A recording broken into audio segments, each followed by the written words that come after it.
Hello les amis, j'espère que vous allez bien. Je suis très heureuse de vous retrouver dans cette nouvelle vidéo. Et aujourd'hui, une vidéo spéciale skincare. Et je vais vous expliquer comment bien construire sa routine beauté.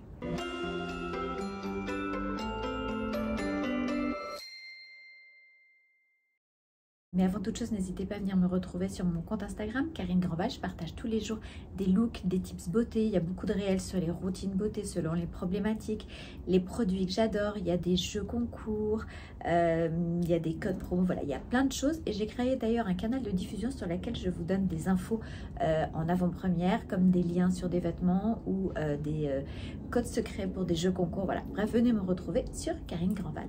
Mais revenons à nos moutons et parlons skincare. Alors aujourd'hui, c'est un petit peu la jungle dans le monde de la beauté. On a beaucoup de produits qui s'offrent à nous et on ne sait pas toujours quels sont ceux qui sont vraiment utiles et quels sont ceux qui ne le sont pas et comment construire une bonne routine beauté. D'ailleurs en ce moment c'est la rentrée, donc c'est le bon moment pour introduire de nouveaux principes actifs pour construire une routine vraiment concrète et une routine vraiment efficace si vous avez envie de le faire. Bien sûr, il n'y a absolument aucune obligation. Le skincare doit avant tout rester un moment plaisir, un moment pour soi, et si vous n'avez pas envie du tout de le faire, ce n'est pas un problème. Mais toutefois, si vous avez envie de construire, d'apprendre à construire une bonne routine skincare et savoir vraiment quels sont les éléments incontournables, indispensables d'une bonne routine skincare, c'est parti, je vous explique tout. Alors en fait, une bonne routine skincare va s'articuler en 4 points. Alors, les 4 points importants d'une routine skincare vont être le nettoyage, l'hydratation, la protection et la régénération ou le ciblage vraiment de thématiques, de problématiques particulières. Alors je vais vous détailler ces 4 parties. On va commencer tout de suite avec la première. Il s'agit donc du nettoyage. Pourquoi c'est une partie à part entière et que c'est une partie très importante? Parce qu'en fait, il n'y a pas de bonne routine skincare si la peau n'est pas au préalablement correctement nettoyée. Si vous appliquez des actifs sur une peau qui n'est pas propre, ça fera barrière et malheureusement, les actifs ne pourront pas pénétrer comme il se doit. Alors, je vous en ai déjà parlé plusieurs fois. Je crois même que j'ai fait une vidéo sur le sujet. Moi, ce que j'aime beaucoup, c'est le double nettoyage. Pourquoi? Parce que le double nettoyage va permettre vraiment d'éliminer tout ce qu'il faut éliminer.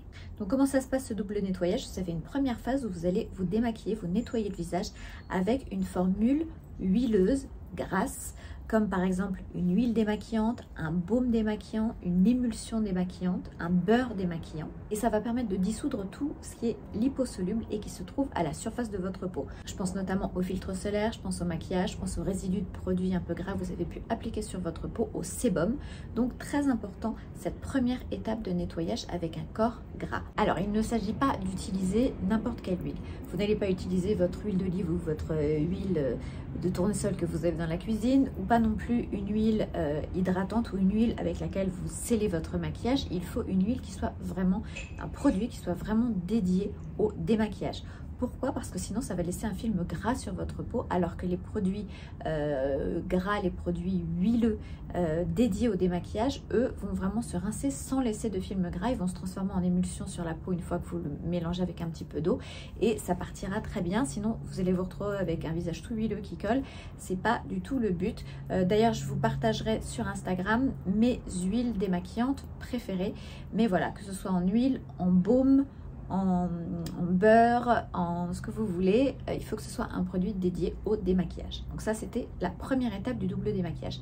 La deuxième étape du double démaquillage, il va s'agir de nettoyer avec un produit aqueux. Ça va être une mousse, ça va être un gel, ça va être un produit qui va venir dissoudre tout ce qui est hydrosoluble, tout ce qui est soluble dans l'eau.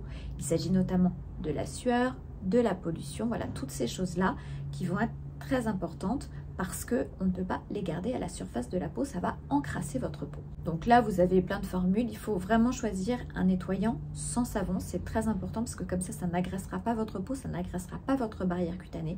Il y a beaucoup de gel nettoyant, de gel moussant, de mousse, même de crème lavante, voilà, il y a plein de formules différentes. Là aussi sur Instagram, je vous partagerai les produits que j'adore à tous les prix parce que moi je trouve que c'est intéressant aussi d'avoir vraiment, on en trouve des super maintenant à petit prix. Donc voilà, donc double démaquillage, première étape en huile, deuxième étape en gel ou mousse nettoyante. Donc ça c'est la base de tout, ça c'est la base de toute routine. Alors ce double démaquillage, moi je le fais le soir, je ne le fais pas le matin. Après vous faites un peu comme vous voulez, mais moi je trouve que c'est trop de nettoyer sa peau matin et soir et c'est pas toujours très bon pour la barrière cutanée. Alors moi j'ai pas une peau particulièrement grasse, donc le matin je vais mettre un pchit d'eau thermale et après je mettrai au doigt un toner hydratant qui aussi nettoie un peu mais qui est toner hydratant. Mais en revanche, le soir, je ferai mon double démaquillage. Après, si vous avez vraiment une peau très grasse, si vous avez appliqué un produit très gras, vous savez, sous forme de masque toute la nuit, ça peut être intéressant au moins de le nettoyer avec peut-être votre huile démaquillante que vous utilisez le soir. Mais voilà, après, à vous de jauger. N'utilisez pas d'eau micellaire pour vous démaquiller, ni de savon de Marseille, ni toutes ces choses-là. L'eau micellaire, en fait, contient des tensioactifs. L'eau micellaire, c'est comme si vous mettiez du savon. C'est une eau avec du savon. Vous mettez de l'eau micellaire et vous ne rincez pas. Si vous utilisez de l'eau micellaire, il faut la rincer. Sinon, c'est comme si vous mettiez du savon sans le rincer. C'est très mauvais pour votre peau. Donc en fait, c'est vraiment à vous de jauger en fonction de votre peau. Restez bien à l'écoute de votre peau. Si la formule, comme la mienne, double démaquillage le soir et juste eau thermale le matin, vous suffit, c'est très bien. Si vous avez besoin de plus, n'hésitez pas aussi à vous nettoyer le matin le visage avec une huile selon votre peau. Si vous avez la peau très grasse ou selon les produits que vous avez utilisés, ça peut être bien de le faire si vous en ressentez le besoin. Alors maintenant que nous avons vu la première étape qui est celle du nettoyage, on va voir maintenant l'étape numéro 2, il s'agit de l'hydratation. Pourquoi j'ai mis l'hydratation en numéro 2 dans n'importe quelle routine skincare? C'est la base, l'hydratation. Pourquoi? Parce qu'aujourd'hui, en tout cas depuis plusieurs années, on a tendance vraiment à mettre l'accent sur tous les principes actifs qui peuvent être un peu agressifs pour la peau. Je parle notamment du rétinol, de la vitamine C, des AHA, toutes ces choses-là. Et on met beaucoup en avant ces principes-là au détriment souvent de l'hydratation. Donc qu'est-ce qui se passe? On se retrouve avec une peau qui est sèche, qui est desséchée, et une peau qui est sèche, qui est asséchée, marque beaucoup plus vite et ne peut pas non plus absorber les principes actifs comme elle devrait le faire. Donc c'est très important aussi de surhydrater, de bien hydrater sa peau. C'est aussi ce qui va permettre d'entretenir le microbiote à la surface de votre peau et d'avoir une bonne barrière cutanée. La barrière cutanée, c'est celle qui va vous protéger des infections, des réactions, des rougeurs, des boutons, de plein de choses. Donc on entretient sa barrière cutanée et on hydrate vraiment sa peau. Quand je dis hydrater, ça veut dire matin et soir. Alors avec quoi on hydrate sa peau? C'est assez simple, il existe plein de choses dans le commerce qui sont super, sous plein de formes différentes. Vous allez avoir des essences hydratantes, vous allez avoir des toners hydratants, vous allez avoir des sérums hydratants, des crèmes, des baumes hydratants, des masques hydratants. Voilà, vous avez plein de formes différentes selon ce qui vous plaît, selon ce que vous avez envie de choisir. Après, dans les bonnes molécules qui sont vraiment hydratantes, il y a aussi plein de choses. Vous avez l'acide hyaluronique. Alors l'acide hyaluronique, on sait aujourd'hui qu'il peut être pro-inflammatoire. Donc si vous vous retrouvez avec des rougeurs, avec des choses comme ça, et que vous utilisez beaucoup d'acide hyaluronique, sachant qu'il y en a déjà dans pas mal de produits, ben, faites une pause et voyez comment les choses se passent. Mais voilà, si vous le tolérez très bien, il n'y a aucun problème. Sinon, faites un peu attention avec l'acide hyaluronique. Mais il existe aussi l'aloe vera, la glycérine, le panthénol, les céramides, la Centella asiatica, l'aloe vera, le squalane. Bref, il y a plein de principes actifs très bons en termes d'hydratation qui existent sous plein de formes différentes. Moi, c'est vraiment, depuis que je réhydrate mieux ma peau, je sens qu'elle se porte beaucoup mieux. Avant, c'est vrai que j'avais tendance à mettre beaucoup l'accent sur les anti-âges et moins sur l'hydratation. Je pense qu'il faut vraiment bien équilibrer les deux et vous verrez que votre peau ne s'en portera que mieux. J'avais fait d'ailleurs des réels sur Instagram au sujet du slugging et du flooding, qui sont des techniques pour surhydrater sa peau, pour la réhydrater quand elle est déshydratée. Et voilà, c'est des techniques que j'aime beaucoup parce que voilà, une belle peau, c'est avant tout une peau qui est bien hydratée. Il faut, voilà. Donc cette hydratation, on la fait quand? Bah, c'est très simple, on la fait matin et soir. Après, ça peut être juste un sérum, ça peut être un toner hydratant le matin que vous allez utiliser avant d'utiliser la suite de votre routine. Ça peut être aussi une crème hydratante que vous allez mettre en dessous ou par-dessus votre rétinol. Ça peut être un masque. Voilà, à vous de trouver votre bonne routine d'hydratation, mais on hydrate matin et soir. Alors maintenant, nous passons à la partie numéro 2. Il s'agit donc de la partie sur la protection. Alors protéger sa peau, c'est vraiment une des choses incontournables dans la routine skincare. C'est ce qui va l'empêcher de vieillir prématurément, c'est ce qui va la protéger des radicaux libres, de la pollution, voilà, de tout ce qui peut l'agresser. Et une peau bien protégée, c'est une peau en meilleure santé et c'est une peau qui vieillit moins vite. Alors, comment protège-t-on sa peau? Alors, il y a deux choses indispensables pour protéger sa peau. En numéro 1, il s'agit de l'utilisation de produits antioxydants. Je ne sais pas si vous avez remarqué, quand vous coupez un avocat en deux, il devient noir très vite. Si vous mettez un petit peu de citron par-dessus, il ne noircit pas. Ben, c'est un peu le même principe des antioxydants. C'est comme si on mettait un peu de citron sur l'avocat pour qu'il ne noircisse pas. Ben là, on va utiliser des produits dédiés. Bien évidemment, on ne se met pas du citron sur le visage, hein, soyons bien d'accord. On va utiliser des produits dédiés, des antioxydants sur notre peau le matin. Pourquoi le matin? Parce que c'est pendant la journée que votre peau a besoin d'être protégée. Elle a besoin d'être protégée la journée et elle a besoin de se régénérer la nuit. Donc en journée, on va miser sur la protection. Alors quels sont les actifs intéressants pour protéger votre peau? Vous avez déjà l'actif star qui est la vitamine C sous sa forme pure qui est le L-ascorbic qui est donc la plus puissante, la plus intéressante. La vitamine C, c'est vraiment la molécule à tout faire qui va notamment être antioxydante mais qui va aussi jouer sur l'éclat de votre teint, sur les taches, limiter la production de mélanine, donc la production de taches, qui va booster votre protection solaire derrière, voilà, et booster la régénération cellulaire aussi, relancer la production de collagène. Donc c'est vraiment l'outil à tout faire, la vitamine C, mais tout le monde ne la tolère pas parce que la vitamine C peut être assez costaud pour certaines peaux, donc il existe d'autres alternatives. Alors déjà dans la vitamine C, vous avez différents produits. Il y a des produits qui sont plus doux que d'autres, plus dosés que d'autres. Il y a des produits qui sont très fortement dosés mais qui sont associés à des hydratants, à des produits plutôt calmants, apaisants, donc qui vont être très bien tolérés, et d'autres qui vont être moins forts mais pas associés à des choses hydratantes qui vont être moins bien tolérées. Donc là aussi je vous ferai un petit topo global sur les produits vitamine C. Si vous ne tolérez pas bien la vitamine C, vous avez des dérivés de vitamine C qui vont être moins forts, donc un peu moins efficaces, mais qui peuvent être aussi très intéressants quand on a une peau qui ne supporte pas bien la vitamine C. Après, il existe d'autres principes actifs que la vitamine C en antioxydants. Vous avez le thé vert, vous avez la niacinamide, vous avez la vitamine E, vous avez l'acide férulique, le tocopherol, le resveratrol, le coenzyme Q10, bref, voilà, vous avez plein de possibilités si votre peau ne supporte pas très bien la vitamine C, mais quoi qu'il en soit, c'est très important d'utiliser un antioxydant le matin. C'est pendant la journée que votre peau va s'oxyder, donc les antioxydants, c'est le matin. Je vois pas mal de gens qui me disent ah ben, j'utilise la vitamine C le soir. Après, chacun, encore une fois, fait comme il veut, mais pour moi, ça me paraît beaucoup plus cohérent d'utiliser la vitamine C, d'utiliser en tout cas un antioxydant en journée. Alors la deuxième étape de la protection après l'antioxydant, ça va être bien évidemment la protection contre les rayons UV. Alors je vais revenir encore une fois dessus, je le fais régulièrement mais c'est toujours important d'en reparler. En fait, vous avez deux types de rayons UV. Vous avez les UVB, bronzage, le taux d'ensoleillement, c'est plutôt l'été, c'est plutôt quand le soleil brille. Donc ça, ce sont les UVB bronzage qui vont favoriser, comme on dit, le bronzage, qui vont aussi faire un peu vieillir votre peau, qui vont générer des taches, plein de choses, c'est pas terrible du tout. Et vous avez les UVA.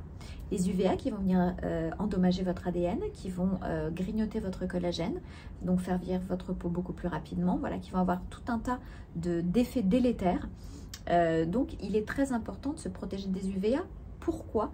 Parce que les UVA sont présents toute l'année. Ils passent à travers les vitres, qu'il pleuve, qu'il vente, qu'il neige, ils passent à travers les nuages. Donc les UVA, vous en prenez une dose quotidienne, même si vous ne sortez que 5 à 10 minutes par jour. Donc pour moi, c'est très important de se protéger de ces fameux UVA qui sont longs et qui pénètrent profondément dans le derme. La protection est primordiale. On va de préférence vers une protection 50+, parce que c'est celle qui sera la plus efficace et qui sera la plus protectrice contre justement ces UVA. Après, vous avez aussi des produits qui ont une protection 30 selon un petit peu votre peau. Si vous êtes en ville, que vous sortez pas beaucoup juste pour aller prendre le métro, aller au bureau et revenir, une protection 30 pourra être suffisante, mais moi je préfère toujours la protection 50. Mais j'ai des produits que j'adore, je vous en reparlerai d'ailleurs. Vous connaissez ma passion Neostrata, il y a un produit qui est top, qui a protection 30 et qui fait très bien le job pour la journée, notamment en hiver, en automne, c'est absolument parfait. Mais la protection solaire 365 jours par an est primordiale. Moi, très honnêtement, je préfère me protéger toute l'année, mais vraiment ne pas avoir en fait cette accumulation d'UV, parce que c'est ça le problème, c'est la dose, c'est l'accumulation qui fait la dose. Donc cette accumulation d'UV pendant 365 jours, je préfère me mettre 4-5 jours au soleil pendant l'été, avec une protection bien évidemment 50, mais m'exposer et être un tout petit peu allée comme je le suis aujourd'hui. Et après reprendre ma protection au quotidien. Voilà, moi c'est ma manière de faire. Après, chacun fait comme il l'entend, chacun fait comme il veut en fonction de sa peau. Mais sachez que oui, malheureusement, les cancers de la peau sont en forte recrudescence. Donc il faut faire aussi très attention à ça. Et nous passons maintenant à la 4e étape. Il s'agit de la régénération et des soins ciblés. Alors, aujourd'hui, il y a beaucoup de principes actifs extrêmement intéressants qui sont à notre service pour pouvoir aider notre peau à se régénérer. La régénération de la peau a lieu pendant la nuit, donc pour moi, il est plutôt indiqué d'utiliser ces produits-là le soir. La journée, on aura utilisé les antioxydants et la protection solaire, et le soir, on utilisera des produits régénérants. Je ne sais pas si vous savez, mais c'est la nuit que la peau, que notre organisme se régénère. Donc c'est vachement intéressant de booster justement ce système de régénération naturelle avec des produits qui vont encore plus amplifier cette régénération. Quels sont les principes actifs régénérants vraiment très intéressants aujourd'hui? Il y a l'incontournable rétinol qui est un dérivé de vitamine A qui existe aussi sous forme pure qui est la trétinoïne. Le rétinol aujourd'hui c'est un peu l'actif star anti-âge. C'est un actif qui est très fort. Je vais vous refaire une vidéo dans laquelle je vais vous expliquer comment l'introduire dans votre routine. Tout le monde ne tolère pas le rétinol et il faut commencer avec des dosages très faibles. Mais le rétinol, c'est vraiment un ingrédient star pour relancer la production de collagène, pour lisser la peau, pour éclaircir le teint. Voilà, il y a vraiment plein de choses intéressantes autour du rétinol. Donc c'est vraiment un actif star et c'est un des incontournables anti-âge aujourd'hui. Donc on a tendance à dire pas de bonne routine sans rétinol, mais encore une fois, tout le monde ne tolère pas le rétinol. Si vous ne le tolérez pas bien, vous avez aussi une forme plus douce qui est la forme végétale du rétinol, qui est le bakuchiol, je ne sais pas comment on prononce, mais voilà, qui est très bien aussi. Mais voilà, le rétinol reste l'ingrédient star. Alors, dans les choses très intéressantes pour la régénération, vous avez aussi l'exfoliation. Pourquoi? Parce que l'exfoliation va venir relancer là aussi la production de collagène, va booster le renouvellement cellulaire. Vous savez que la peau se régénère toute seule, mais avec l'âge, en fait, cette régénération est de plus en plus lente. Donc, on a tendance à avoir la peau plus terne et le fait de faire ces exfoliations, ça va vraiment venir booster ce renouvellement cellulaire et faire que vous allez avoir une peau beaucoup plus lumineuse, beaucoup plus éclatante et un teint beaucoup moins terne. Ça va agir aussi sur le grain de peau, sur l'éclat, sur les rides, ça va avoir un côté hydratant. Et là, encore une fois, je parle d'exfoliation chimique. Pourquoi? Parce que, je vous l'ai déjà dit, mais je vous le redis, on n'utilise pas de gommage à grains sur le visage. Pour quelle raison? Parce que les gommages à grains vont faire des micro-lésions sur votre peau. Ces micro-lésions vont faire des micro-cicatrices qui vont faire des micro-taches. Donc, ce n'est pas du tout indiqué. En plus, c'est très agressif et ça endommage la barrière cutanée. Donc, il vaut mieux se cantonner aux exfoliations chimiques qui sont aujourd'hui très efficaces. Je parle notamment, vous avez toute forme d'acide selon vos besoins. Vous avez l'acide glycolique, très puissant, mais vous avez aussi l'acide lactique, l'acide mandélique. Vous avez voilà, plein d'autres formes. Vous avez l'acide salicylique pour les problèmes de peau, imperfection. Voilà, vous avez plein de formes différentes d'acides exfoliants et ça c'est très intéressant aussi de les introduire dans une routine beauté, mais pas en même temps que le rétinol. Bref, je vous réexpliquerai tout, mais voilà, très important les exfoliants. Dans les principes actifs très intéressants, nous avons aujourd'hui les facteurs de croissance. Je vous en ai déjà parlé, je vous ai d'ailleurs fait une vidéo sur le sujet il y a à peu près 1 an. Les facteurs de croissance, c'est vraiment la molécule dont on va de plus en plus entendre parler. Pourquoi? Parce que les facteurs de croissance ont un peu le même effet que le rétinol, sans le côté agressif, sans le côté irritant et avec pas d'effet secondaire, avec au contraire un côté très hydratant, très cocooning, très agréable à utiliser. Et en plus, les facteurs de croissance vont venir directement communiquer avec les facteurs de croissance qui sont dans votre peau pour en fait envoyer des messages pour leur dire de fabriquer du collagène, de l'élastine, des fibroblastes. Donc c'est vraiment un mécanisme très très intéressants. Et voilà, moi ceux que j'adore, ce sont ceux de chez BioEffect. Je vous en ai déjà parlé, je vous en reparlerai. Bref, les facteurs de croissance, c'est un des incontournables aussi des bonnes routines skincare anti-âge. Et dernier actif qui est très intéressant à introduire dans une routine skincare anti-âge, il s'agit des peptides de cuivre. Les peptides de cuivre, on commence à en parler de plus en plus. Les peptides de cuivre, c'est aussi un petit peu l'actif à tout faire. Et ce qui est intéressant, c'est qu'on peut les combiner avec d'autres choses, notamment avec du rétinol. On les met en dessous quand on utilise du rétinol et ça permet justement une meilleure tolérance parce que ce sont des actifs qui sont assez doux, réparateurs pour la peau. Donc voilà, très intéressant les peptides de cuivre. Alors évidemment, on ne pourra pas utiliser tout le même soir.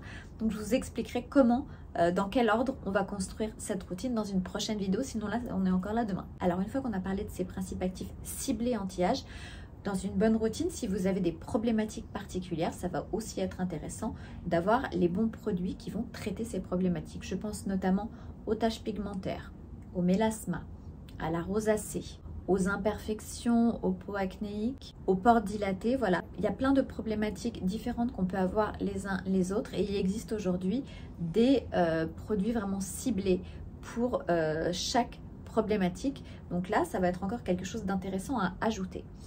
Alors, quand je vous parle de routine skincare, ça ne veut pas dire qu'il faut tout acheter parce que sinon on ne s'en sort pas. Moi, ce que je vous conseille de faire, c'est déjà de miser à fond sur un bon nettoyage, une bonne protection, une bonne hydratation. Ça, c'est la base. Après, pour les choses à cibler, on ne va pas tout cibler d'un coup. Ce qui est intéressant, c'est déjà d'introduire un produit après un autre, puis encore un autre.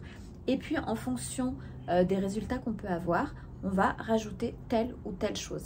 Mais on n'achète pas tout ce qu'on voit sur les réseaux sociaux parce que sinon vous n'allez pas vous en sortir.